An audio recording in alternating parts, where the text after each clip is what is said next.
Heading into winter of 2025-2026, Vladimir Putin appears poised to try and launch a knockout blow against the Ukrainian energy system, leaving them not only dark and with not enough electricity to run their industry and their economy, but also potentially the heating and everything else needed to just exist in potentially a harsh winter that's coming up here. They haven't been that bad in the last 2 years. Russia has been trying to do this a bit each of the last two winters ahead of before, but this time it's with a renewed sense of vigor and definitely at a larger scale. And the results are seeming to expand, and there's more of these missiles and drones that are striking their targets, causing significant cumulative damage throughout the Ukraine side. And we're going to try and assess what that means and what else is going on both in the air and on the ground in the Russia-Ukraine war. And to analyze that, we have back with us today Matthew Hoh, a big treat for us. Second time in a week we've been able to get you on, so we're pretty thrilled about that. Matthew Hoh is a senior fellow at the Eisenhower Media Network, and you can follow him on an X at Matt P. Hoh. There, you see on the screen. But be sure and follow him on there. Matt, welcome to the show again. Great to have you back. Hi, Danny. It's good to see you. Although it's hard to be talking about how good it is to have you back when we have these, awful scenes, burning buildings next to you, et cetera. But right. What is just your kind of off the cuff view here? Because I mean, these are bigger things. Just a couple of days ago, similar things were carried out on the Ukraine side in Odessa and several other cities that have been hitting. Kharkiv has even hitting really plastered here lately. Now Kiev. On the Ukraine side, they've actually, at least for a period of time, in one of the southern Russian cities, Bryansk, I believe it was, knocked out their thermal power plant for a period of time and plunged them into darkness. But what do you make of this whole energy infrastructure war? I think this is the natural progression of it. We've seen this before. We've seen attacks on infrastructure, particularly energy infrastructure, over the last two falls at least. I can't remember if they did it. They did. The Russians attacked the energy infrastructure in 22 following the American-Ukrainian destruction of the Nord Stream pipeline. Of course, itself, the most significant attack on energy infrastructure so far in this war. I think what we've seen, though, is an expansion of it. We've seen certainly an escalation of not just the rhetoric or the intentions, but the actual carrying out of these operations to be significant. Whereas the Russian strikes on Ukrainian infrastructure in 22 or 23 were significant, no doubt, and caused a great deal of discomfort for the Ukrainians. It wasn't anything that was a challenge that was going to cost the Ukrainians the war effort. But as you see these increased strikes, 500 missiles and drones in a night, and with the capacity of the Russians to replicate that and their willingness to expand the war further into more infrastructure, into more governmental targets, non-military targets, if you will, that has an enormous impact on the Ukrainians. We could talk about the Russians as well, because the Ukrainian attacks on Russian energy infrastructure and other infrastructure is nothing to disregard either. That's very significant as well. But as you look at, say, the Ukrainian state of things, where the Ukrainians, the IMF just said, look, hey, your budget shortfall, it's not $30 billion, it's $70 billion, and if someone doesn't come in and give you and rescue you, provide you with some form of assistance or loan to fill that void in your budget, you're going to go bust, right? I mean, as well as to the impact on the Ukrainian people. We've seen the shift in public opinion over the last couple of years among Ukrainians in terms for support for a negotiated end to the war. The most recent public opinion polls I saw were back in July, and that you have two-thirds, more than two-thirds, almost 70% of Ukrainians saying that they supported a negotiated end to the war. Whereas if you go back a couple of years prior to that, you have barely a quarter or a third of Ukrainians saying they supported a negotiated end to the war. And the flip side of that as well, the number of Ukrainians who say we're going to fight to the last man here has dropped from 75 or 80% to 20 or 25%. And so attacks like this on the infrastructure, the Ukrainian people are recognizing the real cost. This isn't about like the war weariness, as the Western politicians and pundits and media like to describe it, as if it's some character flaw on a people not to want to continue with a war that they cannot win.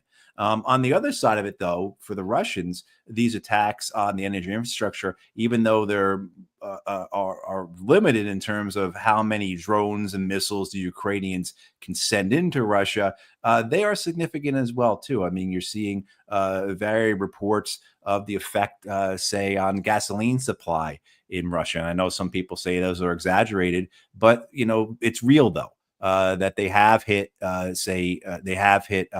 oil refining capacity in Russia at a key time in the fall. And so Russia's gas supply has been diminished.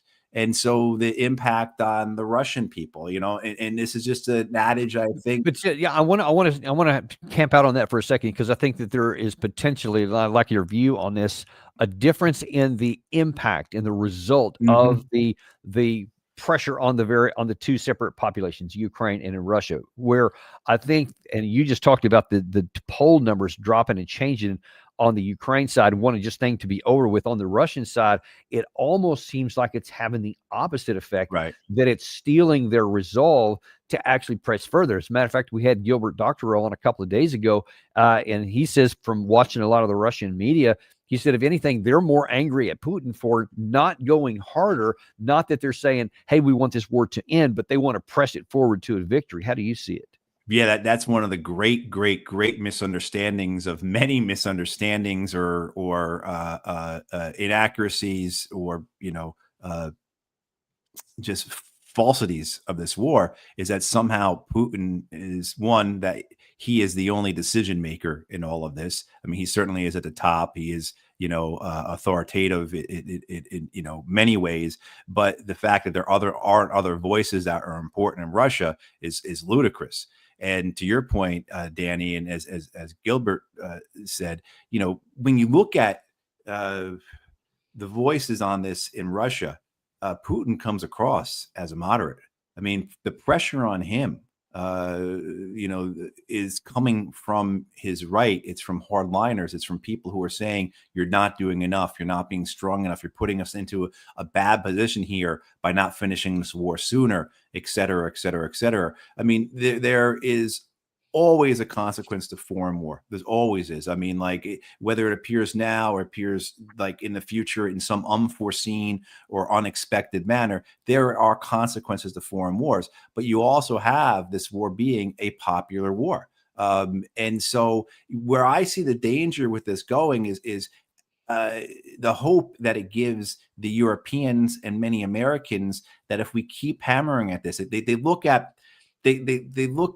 individual items, right? They look at the trees and not the forest, if you will. So they say, oh, look, we've reduced Russian oil refining capacity by 40%, or whatever the number is. Man, they are really going to be hurting. It's a matter of time until their revenues and their government starts dropping. They have to cut services to their people. The people are going to be upset, and then they're going to clamor for the war to end, and then Putin's government's going to fall apart, and then this is how we win this thing. When that is not what's happening, certainly there are parts of the Russian economy that are not doing so well, but there are other parts that are doing very well. One of the things about this war that should, or about this whole episode, that should really be noted by the West, is not just the resilience of the Russian economy, but their capacity to expand it, their capacity to build it and grow it, whether it be finding new trading partners or dramatically increasing their trade with other nations, or the fact that, yeah, I mean, if you went back to Russia 2 years ago, 3 years ago, because of the sanctions, there was stuff missing on their store shelves. But you talk to Russians now, people who are there now, they'll tell you, no, we filled it all. We're either importing it from other countries or we're making it ourselves. I mean, so the resilience here of the Russian economy, the Russian industry, and the ability of the Russian leadership to plan for this and execute it to ensure that their economy, even as it was under 19 rounds of sanctions now from the West, something that was supposed to crash the Russian economy. Actually, you saw the opposite of crushing it. sanctions. Right. But yeah, exactly. You saw the opposite of that. Actually, you saw an overheating Russian economy for a few years. And so they had some inflation, and that inflation's going down. But overall, in terms of the health of the Russian economy, their debt to GDP ratio, their revenue, many years ago, not many years ago, 10 years ago or so, half of Russian government revenue came from oil and gas. And now it's only about 20% or so. It shows how the Russian leadership has been quite effective. Again, not just at ensuring that their economy and their industry is resilient from attacks from the West, but to grow it and expand it and to make it even more powerful. And, and I say this not as someone who is cheerleading for Russia, but as someone who's trying to get Western leaders to understand where they're putting themselves here, what they are confronting. Look, you had the numbers last month of Russian drones that were launched into Ukraine, and I think it was almost 6,000. And then you had the numbers from Ukraine into Russia, and it's about 2,500. So after 3.5 years of war, with all the pronouncements from the West, from the Americans and the Europeans about how we are going to give Ukraine everything they need to win this war. And we're going to expand our industrial capacity. We're going to build out our armament factories, et cetera, et cetera. We're going to become a new arsenal for democracy, all the rhetoric that went with it. 3.5 years later, you've got Russia able to send about 2.5 times more drones into Ukraine than Ukraine can send into Russia, right? I mean, so this is a fight just on the industrial side that the West has demonstrated it can't win, let alone the fact that we know, thanks to that really great story. I mean, it's clear. I mean, if the New York Times publishes something like this, this is where what happens. This is the beauty of having stenographers for the U.S. government like the New York Times.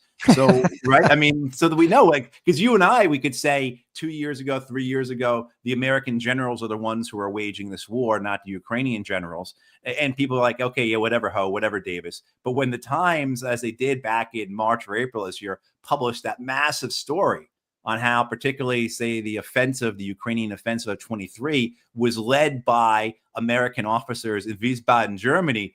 Hey, that's the way it was. If the Times publishes something like that with the full approval of the American government, for whatever reasons why the Pentagon and the White House wanted that information out there, they put it out there. And so we've seen, so it's not only just the fact that we can't win this war because our industry, our economy can't measure up to the Russians. It's also, too, our leadership can't measure up to the Russians. And on that point, there's something I want to get. I just earlier today I did a whole show on this, so I won't repeat a lot of that, but I would like your comment on this. There is a piece today published by the Atlantic Council, dispatched from Ukraine. The path to a durable peace is emerging, and in this piece, the author, who is the chief president and CEO of the organization, goes on to say basically that some of the interesting points here, that now that we realize that Russia cannot win on the ground, we're looking for some other things here, and they want a just and durable peace. And they define that as everything that's in Zelensky's favor. And it is totally divorced from reality. Doesn't even address the Russian side of this. The only thing that's come close to being talked about here that's a valid is that they talk about the Ukraine drone capacity, which is legitimate and it's powerful, but they don't put it in context. They don't see what the Russians, and they give the impression, if not the outright statement, that Putin can be forced into a peace. What do you say when you see stuff like this? I think that his phrasing is off the mark. I mean, if he Russia cannot win on the ground, I think is not the right way to describe it. It'd be Russia cannot lose on the ground. I mean, like just a slight variation of that. That's all. But I mean, that doesn't mean that Russia could, win. I mean, it's a sense that Russia can't lose and Ukraine can't win. That's the formulation this war has been the entire 3.5 years, and will continue that way, where Russia cannot lose and Ukraine cannot win. I mean, we've talked about before my view on what would a Russian win look like. What a collapsed Ukrainian government, millions of people who are now refugees. Many of them will go into Russia themselves. They've already absorbed 1 million refugees or more. Russia, the eastern part of Ukraine is devastated. It's depopulated. It's deindustrialized because everything's been destroyed. Right. And then now you've got across the river from them, even if the Russians move forward and take buffer zones that they've talked about west of the four prime oblasts, what are you talking about? A failed Ukrainian state in the middle of Europe? You're talking about Syria. You're talking about Afghanistan in the middle of Europe. How is that a win for the Russians just as much as how would that be a win for anybody? So that's been my view on the strategic error of the Russians here. Once they didn't achieve what they tried to achieve early on the world war in the first few weeks of the war through forcing a negotiated settlement, which I believe was their objective. Once that occurred, they're now stuck. And so the problem is, I would get back to saying before about, and what I think Kagan is trying to push here, when you're taking the trees and not the forest, when they're taking details, again, Russian oil refining capacity is down 40% or whatever the number is, right?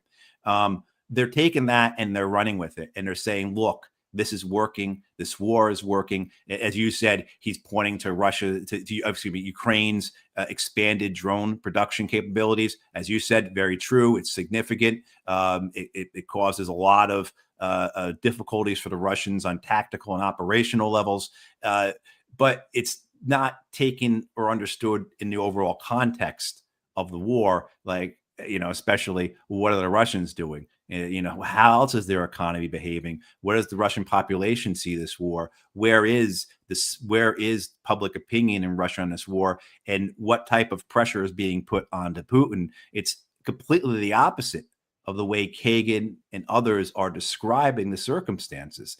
So the danger in all this, of course, is it gives this idea, this fantasy that the war can be won.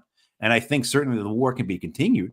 I think you run into the danger of Ukraine collapsing, whether it be a military collapse or a civilian government economy collapse. And I put equal money on which one would come first. And so there's that danger. But I think that the Europeans and many Americans view this as, well, look, we've done it before. As long as we keep the fire hose, as long as the money keeps going in, the balloon will stay inflated. And if we can just get the Ukrainians to lower their draft age, right, and start recruiting 18 and 19 and 20-year-olds, then they'll have another half generation to put into this war. And then we could keep this thing. We could keep the balloon inflated. We can, like that crazy armed balloon you see outside of car dealerships, right? You can keep that thing upright and wiggling around and dancing. I mean, that's basically what they believe they can accomplish here. And then they hope for some, Deus Ex Machina. They hope for something that Putin has a stroke or something like that, or that a coup does occur or something. Even though, as we've discussed, if that was to happen, the results would be the opposite in terms of who will come into power. Right. Anybody wants. Yeah. I want to go back to something you said just a second ago, to see maybe you can give a little bit more depth on what you intend by that, because you said that Russia basically can't get a real win because they're stuck strategically, and that they would have a failed state on their border. But in a certain sense, wouldn't that be a victory for the Russian side, because they have a quasi state that's defunct and that can no longer pose a threat to them, and that might even be a positive thing from Russia. It could be. But I think the risk, though, of having a failed state with all those weapons, with essentially warlords, with who in Ukraine over the last years, what group has performed best politically in terms of actually getting hold of power, putting themselves in positions of power, right? It's the right wing in Ukraine. It's the Nazis that the Russians complain about and are afraid about. They're the ones in the best positions now. So if you had a fractured state, a failed state, those who would benefit most would be those who are still the most hostile to the Russians. And it just would be an ugly, awful mess that be the the opposite of the stability that I think anybody wants to see there, including the Russians. I mean, certainly they'd have to then garrison, and because I don't think this was their objective. Say almost 4 years ago, was to have to garrison that eastern part of Ukraine and essentially be in this position where they are now the dream of every aspiring American and European general is to be the general who takes back the Donbass, right? To be the Richard the Lionheart of the modern age, right? That the Donbass is now the new Jerusalem that we have to take back. So I think they have put themselves into that position. Same time too, weighing everything else. It's easy for me to say that sitting here. I'm not the one who's concerned with their national security matters as they are. So I can understand why they made that decision. I'll criticize it, but I also understand why they felt like that was the best option for them. But certainly, there's no way I see without a negotiated settlement, and through a negotiated settlement, I feel that the Russians can be victorious, right? That through a negotiated settlement where they do achieve that degree of Ukrainian neutrality, which would actually lead to a stabilized Europe militarily, just as Finnish neutrality and Austrian neutrality did, following World War II. So I think there's that possibility. Getting to a negotiated settlement, as we both know now at this point, the road to that is looking really bad. It is. So, And you mentioned people looking back and kind of hearkening back to history. Well, as it turns out, Vladimir Putin did that very thing today at the CIS Commonwealth of Independent States when he made a comment connecting his current military to Peter the Great. I think it's also clear, because it was Peter the Great who laid the foundations of the modern Russian state, whatever its name, the Russian Empire, the Soviet Union, but it was Peter the Great who laid the foundations, the fundamental foundations. Our military as a whole, both our commanders and our soldiers and officers on the ground, essentially defend what Peter the Great created. And then his successors strengthened him. Russia's fate has unfolded differently over time. It has grown. Under Catherine the Great, it even has a tomb right next to Peter the Great. In fact, Russia made the greatest territorial acquisitions, as is well known. So, we paid tribute to those people who made a unique, fundamental contribution to the development of our state. Well, and then I simply held a meeting with my military colleagues, and they reported to me on the situation on each sector of the front, each one for which they are specifically responsible. So what message do you think, if any, that was intended for? And we'll look at two different audiences. One is the domestic audience, and number two is the European audience, because he's saying, look, we had all these territorial conquests under Peter the Great, under Catherine, and now then here's my current military, and we are advancing both on the ground and in the air. What do you think? Well, I think, domestically, it's a great recruiting speech, right? It harkens to your forefathers. It harkens to your ancestors. It harkens to those who built and established Russia, who's defended it over the centuries. I think that helps drive, along with their very large bonuses and pay packages for their soldiers, a Russian military that is not facing any manpower difficulties that I'm aware of, right? It's doing quite well that way. Right. 3.5 years into the war, you could call it a foreign war. I call it that. I know many Russians don't view it that way. You'd expect maybe the army to be slowing down a bit in terms of how many people are pulling in, and no, they've been expanding it. And then for the Europeans, I think it's the same type of usage of history that we've seen Vladimir Putin used before. This just trying to be reasonable with the Europeans in the sense of recall your past, recall your experiences, recall what has happened in terms of previous wars, how well they've gone, how well they've failed, how far they failed to advance, how they ultimately did fail, et cetera, et cetera, et cetera. We can point to, a half dozen examples, and trying just to use that type of historical example that Putin is saying, it's just not the strength of my army. It's just not the strength of our economy. It's the resilience and the spirit of our people here that has always existed for the Russian people. And I think that's what he's trying to get across to the Europeans. The Europeans, of course, don't seem interested in listening to anyone. I mean, the No, madness definitely is- not. But if that's the No, intended madness. message, definitely falling on deaf ears. Yeah. But they keep giving the message. And as a matter of fact, earlier this week, speaking of the military, you had Valery Gerasimov, the commander of the Russian armed forces, also gave an update to Putin on the front lines. The enemy has concentrated its main efforts on stabilizing the situation in crisis areas of the front in order to slow down our advance. The North Troop Grouping is operating along the border zone and continues to carry out tasks to create a security belt in the Kharkiv and Sumy regions of Ukraine. Its units are also successfully advancing in the southern part of Volchansk. The West Grouping is completing the rout of the enemy in the southern districts of Kupiansk, successfully advancing in the Krasno-Liman direction, and the liberation of the settlement of Yampol continues, most of which is under our forces' control. The troops of the southern grouping, despite the enemy's stubborn resistance, are advancing through fierce fighting in the cities of Seversk and Konstantinovka.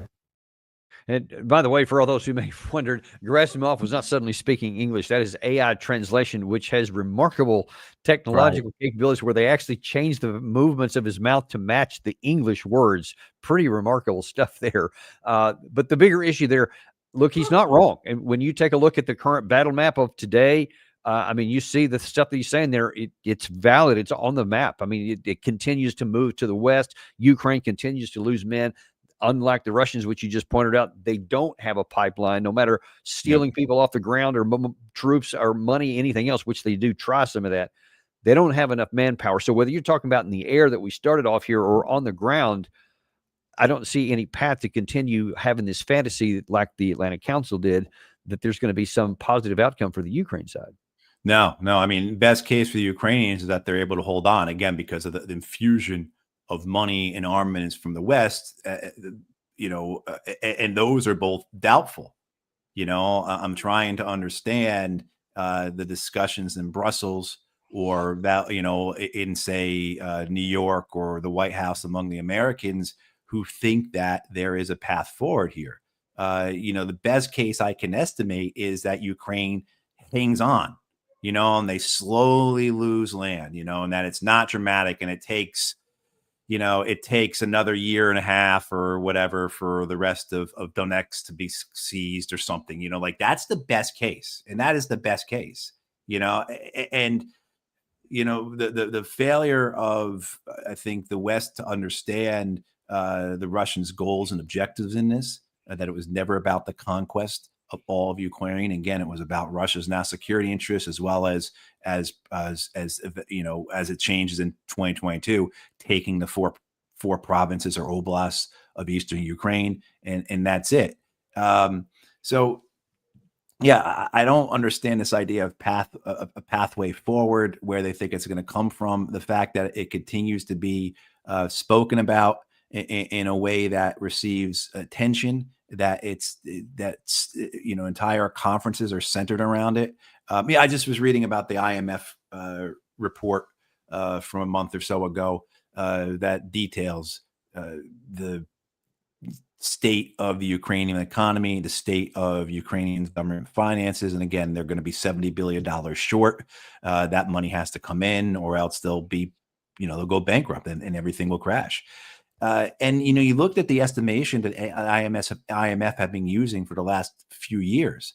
Their estimates were all based upon the war ending this year. Their estimates, their economists were utilizing the information they received from their geopolitical peers, who were advised by retired military officers and strategists at places like the Institute for Study of War and the Atlantic Council and the Royal Uniformed Services Institute and so on and so forth, right?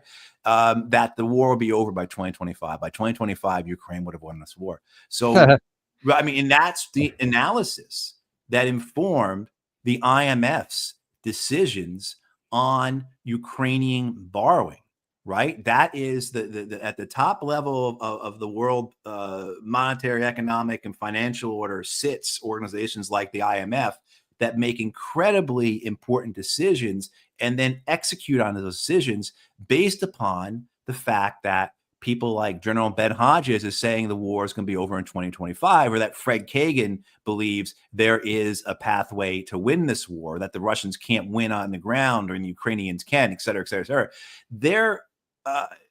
Their commentary has a much greater effect than simply causing our ears to bleed because they're repeating this nonsense nonstop on Fox or CNN or quoted in the Journal or whatever. It actually does inform really important decisions. So when the IMF says, okay, Ukraine only needs a $15 billion loan to get them through 2025, and then the war is going to be over, well, there we go. That then puts you in a position where, holy cow, we're wrong. And you know how institutions like this work. They won't admit that they're wrong until the very last moment. Or even after the last moment. Even after the worst moment. And so now the fact where like Ukraine's budget gap is, this ugly, roaring, hell hole coming, in the ground in front of you. Well, okay, now all of a sudden we need $70 billion. Where's it going to come from? And that's why you've seen in the last week or two this renewed calls from the Europeans. We're just going to take it from the frozen Russian assets. That's illegal, but also too, the Russians have plenty of Western assets. Do you want to go in a tit for tat that way then? But now, of course, as well, but by 2027, Ukraine will win. And at that point, Russia will have to pay off all this loans. That's the whole thing. So people who aren't familiar, the European Union is moving forward and providing a $160 billion loan to Ukraine. This one, to show how mad the Europeans are. The commissioner, the European Commission, the budget director has said that this $160 billion loan won't count in the accounting stats towards European budget deficits, because the Russians will have to pay this money back in the future when they lose the war. So that's how mad okay right now, right? Their head of budget for the EC is saying that we're not going to put this $160 billion on the ledger because Ukraine's going to win this war. And then as a result of their victory, the Russians are going to be forced to pay reparations, and then they will pay back this loan. That's the madness that we're dealing with here. That you can't even have people do sound accounting. That when it comes to like measuring the European overall health as well as individual nations' health, they're willing to just throw everything out the window because they're so blinded by the fever dream of defeating the Russians in war. Well, that's yeah, you could die from that fever, by the way, if you don't get it solved pretty quickly.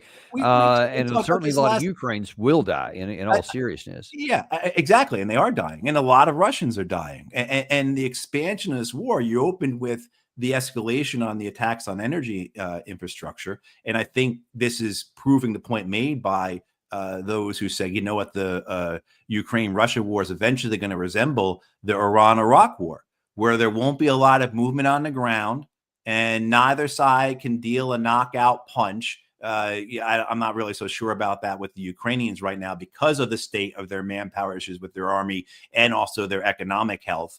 They may face collapse, but it's going to turn into, as the Iran-Iraq war turned into, while they still had terrible fighting on the front lines, it turned into what was called the War of the Cities, where they just launched missiles at one another's cities. And that's essentially what we're seeing developing in this war, both sides trying to hit each other in rear areas to try and bring about either an impact, have a negative impact on the country's ability to fight the war, or put pressure on their citizenry. And to be fair, we've really not seen as much from the Russians as we could expect to see. The Russians really haven't hit civilian infrastructure. They've hit the energy infrastructure, they've hit some bridges, but not a lot of what we would call civilian infrastructure. Yeah. They've hit nothing. When you compare it to the Israelis, they've hit absolutely nothing. And the number of Ukrainian civilians killed, while still, as anyone would think, when rightly think, terrible, it's still a fraction of what we've seen in terms of casualties, say, of civilians in any of the Middle Eastern wars or any of the African wars. And what happened was a month ago, you had that Ukrainian drone hit a government building in Kyiv. And that was the first time a Ukrainian government, non-military building had been hit by the Russians. And even the mayor of Kyiv, Klitschko, he said that it was an accident. The drone either got hit by something or got jammed and it crashed in the government building. So we've not even seen the Russians go after the infrastructure. And some people have been saying that a lot lately on the Russian side. That's one of the points of anger. Listen, I'm sorry, I'm going to have to shift gears here pretty much, or we're going to run out of time. Before I leave this topic, though, there was one interesting video that came out of the White House this morning, not from President Trump, but from the First Lady. Much has unfolded since President Putin received my letter last August. He responded in writing, signaling a willingness to engage with me directly and outlining details regarding the Ukrainian children residing in Russia. And since then, President Putin and I have had an open channel of communication regarding the welfare of these children. For the past 3 months, both sides have participated in several back-channel meetings and calls, all in good faith. We have agreed to cooperate with each other for the benefit of all people involved in this war. 8 children have been rejoined with their families during the past 24 hours. Now, it's kind of a good story. It's not a story that they've been talking, because anything that's going to help move anything towards peace is good. 8 children allegedly came back, but the claim is that there's like 20 or 30,000 of them. And the Russians say, well, there actually aren't any for various reasons. I'm not sure where these 8 came from, but what do you make of that? Yeah, I've had a great difficulty following this story for the last few years. Various estimates are put out there. I don't believe either side, so it's kind of hard to take the word of the Russians or the Ukrainians on this.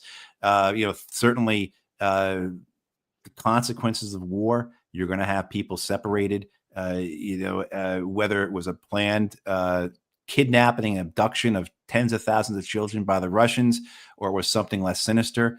I don't really know, but I agree though with you, Danny, in a sense that any type of discussion, any type of deals, any type of action that has results, as Melania Trump is describing, is welcome, and it demonstrates that both sides can work together.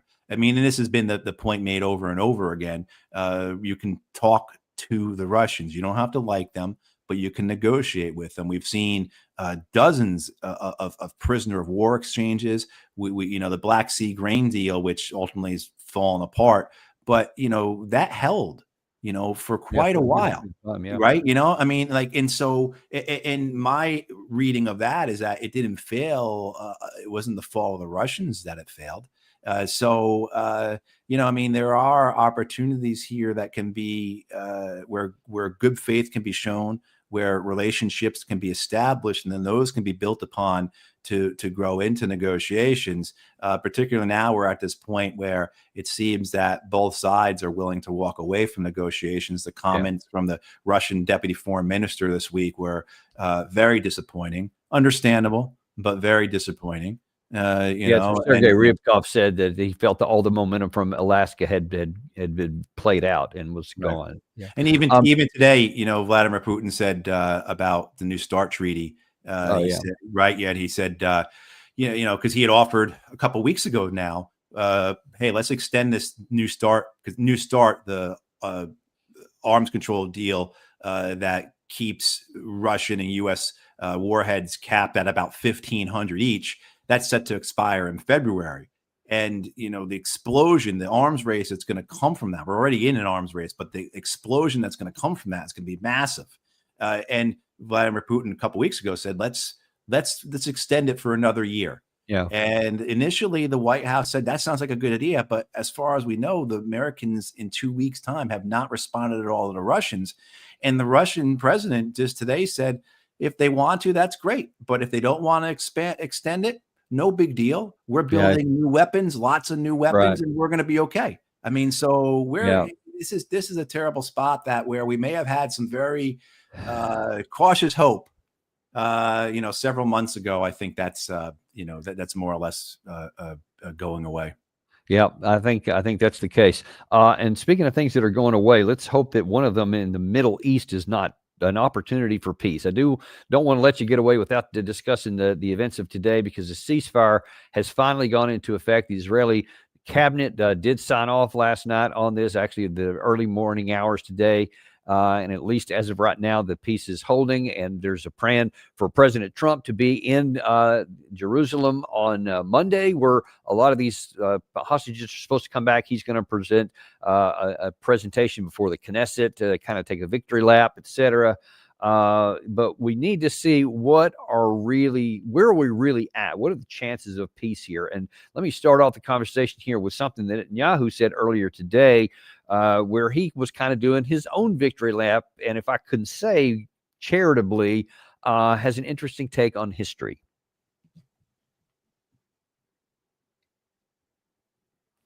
I remind you that there were those who said at the beginning of the war, well, we need to get used to the idea that we won't be able to bring back. We won't be able to bring back even one hostage alive. I thought differently and acted differently. I believe that if we applied heavy military pressure on Hamas, combined with heavy diplomatic pressure, we could indeed bring back all our captives. And I think that's exactly what. Yeah, that's exactly what we've done. So he says. So everybody said that there would be no hostages, not even one of them, he claimed. But because I put military pressure and diplomatic pressure, now finally we have it. I mean, even before I go any further, what do you say to that? It's just such nonsense. It's just it's just more lies. I'll just leave it at that. More lies. I mean, I won't leave it at that. We're going to go a little bit further, because in the Israeli media today, in the Times of Israel, there was a spokesman for one of the political parties in Israel that is taking issue with this. This guy named Chaim Rubenstein, who had previously served as a spokesman for the Israeli political party, met with Netanyahu and some of his officials on 26 October, so barely 2 weeks after the attack, to discuss hostage return on the part of the families. He said, we left the meeting very disappointed because Netanyahu talked about dismantling Hamas as the goal of the war. He didn't promise anything regarding demand of return of the hostages. He merely said a military operation in Gaza was needed to serve as leverage for the hostages release. But, and this is the huge point, which I think needs to be broadcast everywhere, we later found out that Hamas had offered on October 9th or 10th, so 2 or 3 days after the war started, to release all the civilian hostages in exchange for the IDF not entering into the Strip, but the government rejected the offer. That's one. So that's as of today. And that was 2 or 3 days later. Then earlier this year, there was a deal that had been placed that Trump pressed to get a ceasefire to get hostages released. And part of that deal, a lot of people don't remember that's today or may not have even known. As part of that first phase of that deal in January, Hamas and its allied militants group will release 33 hostages in the first phase. Following that, Hamas will release 3 Israeli detainees every 7 days, starting with women and children. During the 6th week, Hamas will release all remaining detainees. And so we had a chance, a second shot this year, that if Israel had merely let the thing roll, let the ceasefire roll, they would have gotten all their hostages back, and many of whom, as far as from what I understand, who were alive at that time aren't now. So some of the dead hostages would have been returned alive. So now that, in light of Israeli media and what we now know from the deal earlier this year, I mean, it's just a flat out bull-faced lie what Netanyahu's saying. Right. And if you recall, go back almost 2 years to the first ceasefire in November of 2023, when hostages were exchanged on both sides. That was about a 5 or 6 day long ceasefire that could have been extended, and the Israelis did not want to extend it. The extension broke down over the classification of the Israelis. Essentially, the Israelis refused to allow Hamas to classify female soldiers as prisoners of war, as soldiers. That was essentially it. That was what broke down that initial 6 or 7 day long ceasefire in November of 23. Also in the last day or two, Danny, the Times of Israel has published leaked emails showing that on the first day of the war, on October 7th, when the Israelis didn't know how many had been taken hostage, but knew that it numbered into the hundreds. So not insignificant by any means, right? Not a minimal amount. You had Bezalel Smotrich, the finance minister, Yoav Gallant, the defense minister, and Herschel Hesley, the former IDF chief of staff, all saying, forget about the hostages. Don't worry about them. Smotrich says ignore the hostages. Either the defense minister or the chief of staff said along the lines of, like, we learned from Lebanon not to care about the hostages. That their hostages are not going to be an objective or a goal in our military operations. So on the first day, you had members of the cabinet saying clearly, we don't care about the hostages. And then Netanyahu's rewriting of history here, because the times that Israel did get back the vast majority of hostages were during the ceasefires, either the November 23 one or the January 2025 one. That's when the vast majority of hostages came back to Israel and to their families alive. The Israeli military did get some back, but the Israeli military killed many, many more. And that's one of the issues right now with this upcoming hostage exchange, is whether or not the Palestinians can actually get all of and recover all of the hostage remains, because they may be in buildings that have 8 stories of rubble on top of them. These are places where, when you talk about that, there are 48 hostages remaining, 22 are alive, the other 28 are dead. It's not certain how many of those who are dead are able to be recovered. So this is a ugly thing. And then, of course, almost nothing is spoken about the Palestinian hostages, about those held in Israeli prisons, which number maybe as many as 15,000.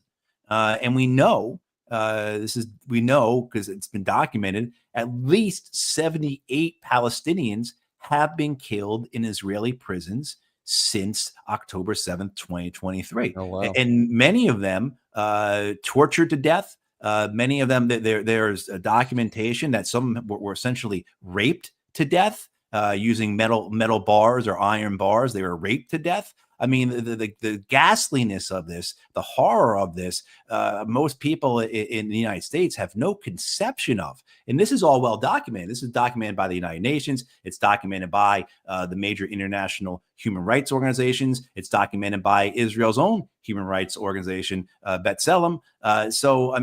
The level of cruelty here carried out by the Israelis, the barbarity, wasn't just on the quote battlefield unquote. It occurred when they had thousands, or as they have thousands of Palestinians in captivity. The torture is systematic, it's deliberate, it's a story that I think many people just aren't aware of, and certainly the media in the West doesn't cover it all. The implicit wording of Palestinian prisoners, and the fact that there's almost no discussion in Western media about who they are. Many of them are innocent people who are just abducted. Many of them are healthcare workers. There's 350 Palestinian healthcare workers that were abducted, detained, put into these torture prisons by the Israelis. 350 doctors, nurses, right? Paramedics. The way that the Western press phrases this situation is that they're prisoners, and that's all they say. And they imply that these are all terrorists. These are all people who committed some kind of crime. And even those who are actually in prison, in an Israeli prison, with a conviction against them, we have to remember that those convictions all came in Israeli military courts. where there's no semblance of law. There's no due Yeah. process. Those courts have like a 99.8% conviction rate. So, yeah, I mean, the tales here, and we'll see when the Palestinian prisoners are returned, as we've seen before. I'm they're running safe. really low on time here, and I want to look at one real quick last thing before I have to let you go. Is where we go from here, because there are some history that we had where statesmen a lot better than we have here are not didn't exactly succeed, but had a good chance. So in terms of where this is early start here is going to go, let's see where we have been before. Here back in 1978 is Jimmy Carter and Menachem Begin, and also the Egyptian leader. There are still great difficulties that remain, and many hard issues to be settled. The questions that have brought warfare and bitterness to the Middle East for the last 30 years will not be settled overnight. But we should all recognize the substantial achievements that have been made. One of the agreements that President Sadat and Prime Minister Begin are signing tonight is entitled "A Framework for Peace in the Middle East."